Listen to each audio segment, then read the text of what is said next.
10월 18일 수요일 아침 묵상에 함께 해주신 여러분들 감사합니다. 오늘도 우리에게 주시는 말씀이 우리들의 삶에 구체적으로 힘이 되고 도전이 되고 길이 되고 빛이 되는 그런 시간이 되시기를 축복합니다. 오늘 주시는 말씀 열왕기상 18장 1절로부터 15절 같이 읽도록 하겠습니다. 많은 날이 지나고 제3년에 여호와의 말씀이 엘리야에게 임하여 이르시되 너는 가서 아합에게 보이라. 내가 비를 지면에 내리리라. 엘리야가 아합에게 보이려고 가니 그때에 사마리아의 기근이 심하였더라. 아합이 왕궁 맡은 자 오바댜를 불렀으니 이 오바댜는 여호와를 지극히 경외하는 자라.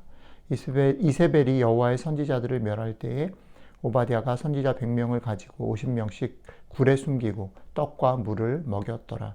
아합이 오바댜에게 이르되 이 땅의 모든 물 근원과 모든 내로 가자. 혹시 꼴을 얻으리라. 그리하면 말과 노새를 살리리니 짐승을 다 잃지 않게 되리라 하고 두 사람이 두루 다닐 땅을 나누어 아합은 홀로 이 길로 가고 오바댜는 홀로 저 길로 가니라. 오바댜가 길에 있을 때에 엘리야가 그를 만난지라. 그가 알아보고 엎드려 말하되 내 주 엘리야여 당신이시니이까.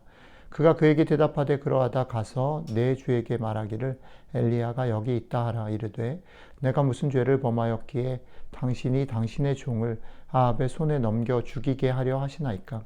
당신의 하나님 여호와께서 살아계심을 두고 맹세하노니 내 주께서 사람을 보내어 당신을 찾지 아니한 족속이나 나라가 없었는데 그들이 말하기를 엘리야가 없다 하면 그 나라와 그 족속으로 당신을 보지 못하였다는 맹세를 하게 하였거늘 이제 당신의 말씀이 가서 너의 주에게 말하기를 엘리야가 여기 있다 하라 하시나 내가 당신을 떠나간 후에 여호와의 영이 내가 알지 못하는 곳으로 당신을 이끌어 가시리니 내가 가서 아합에게 말하였다가 그가 당신을 찾지 못하면 내가 죽임을 당하리이다.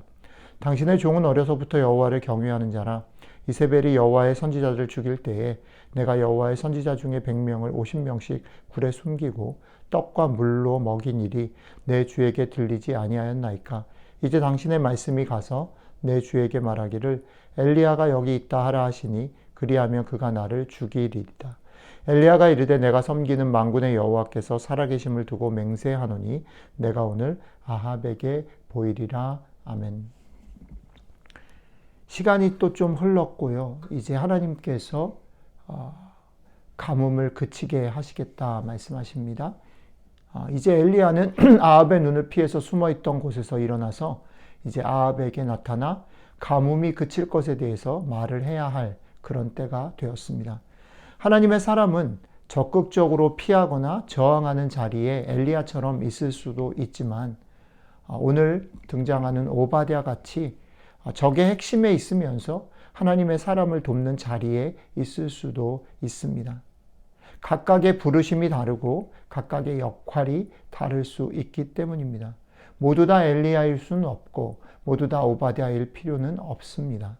누구가 더 낫거나 더 훌륭하다라고 말할 수도 없습니다. 엘리야가 더 낫고 오바댜가 못하다라고 말할 수 없다라는 거지요. 각각은 각자 자기 보냄받은 곳에서 은사대로 섬기면 됩니다. 기억하십시오. 보냄받은 곳에서 각각의 은사대로 자기의 속도대로 섬기면 됩니다. 섬기는 것보다 더 중요한 것은 결국 각자에게 주신 하나님의 약속과 명령을 얼마나 내 삶 가운데 진지하게 마음에 두고 삶을 살아가는가라는 겁니다. 엘리야와는 달리 오바댜는 오늘 본문에 설명된 대로 보면 겁도 많고 타협을 했고 지금도 두려움에 잡혀 있고 그래서 그는 신중합니다. 사실 그런데 좀 돌이켜보면 엘리야 역시 오늘 용기 있게 등장하지만 사실은 아합의 눈을 피해서 오랜 시간 동안 숨어서 지내는 시간이 엘리야에게도 있었습니다. 하나님께서 숨어 있으라 하셨기 때문이죠. 하나님께서 숨어 있으라 하면 답답해도 숨어 있어야 하고 하나님께서 용기를 내서 나아가서 외치라 하면 외쳐야 하는 것입니다. 중요한 건 용기 있게 나아갔느냐 숨어 있었느냐가 아니라 하나님께서 지금 무엇을 명령하시는가라는 거죠. 엘리야에게 있어서 지금의 시간은 용기를 내야 할 시간이었지만 이전의 시간은 참아야 할 시간이었습니다.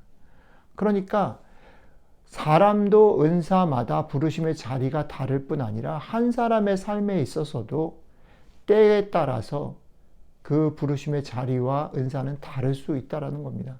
고정된 은사와 고정된 자리는 없습니다. 그러니까 거기에 머물러서 내가 잘하고 있다, 어제 잘했기 때문에 오늘도 잘한다 라고 얘기할 수 없는 것이죠.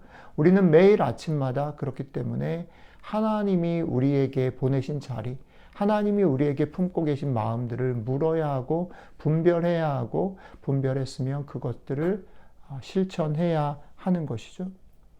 우리들의 삶에 있어서도 때로는 원치 않지만 기다려야 할 때가 있고 견뎌야 하는 시간이 있을 수 있습니다. 또 때로는 생명을 걸고 우리의 삶을 던지고 외쳐야 할 때도 있습니다. 그런데 이것을 다 섞어가지고 내가 잘하고 내가 좋아하고 내가 원하는 것을 하면 내 신앙이 좋고 잘 되는 것이라고 생각하고, 그렇지 않으면 내가 신앙이 없고 잘못하는 것이라고 생각하는 것은 우리만의 착각이고 우리의 생각입니다. 중요한 것은 두 가지입니다. 하나는 여러분들의 은사와 여러분들의 부르심의 자리가 어딘지를 분별하는 것입니다.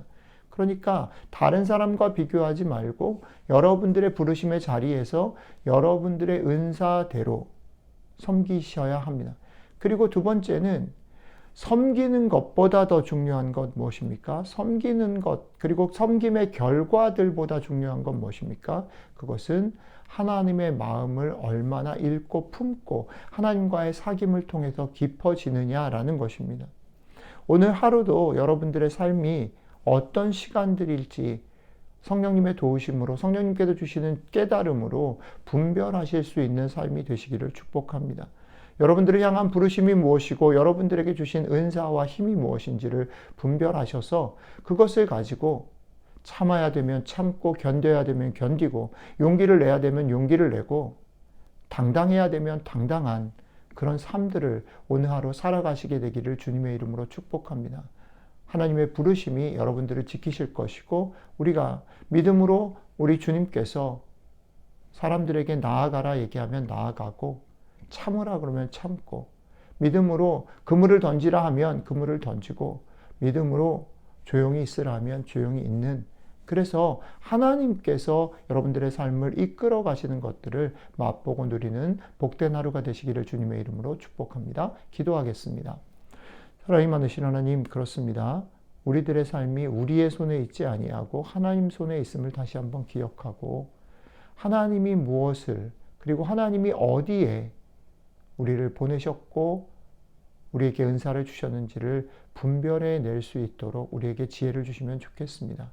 그리고 그 지혜에 따라서 때로는 답답할지라도 견디고 침묵하며, 또 때로는 무서울지라도 용기를 내서 외치고 달려나가는 그런 한날이 될 수 있도록 함께 해주시면 좋겠습니다. 감사드리며 우리 주 예수님 이름으로 기도드렸습니다. 아멘.